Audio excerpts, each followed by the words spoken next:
warahmatullahi wabarakatuh. Saya Zulkifli Ghazali.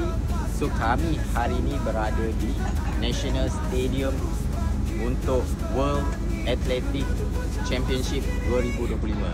Seperti nampak di depan ini, Seiko adalah official timer bagi World Athletic Championship. Jadi saya nak jemput juga you all datang atau register untuk Innotex BJSS kali yang ke-6 pada November ini.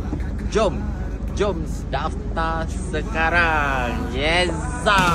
You perform me, kejayaan.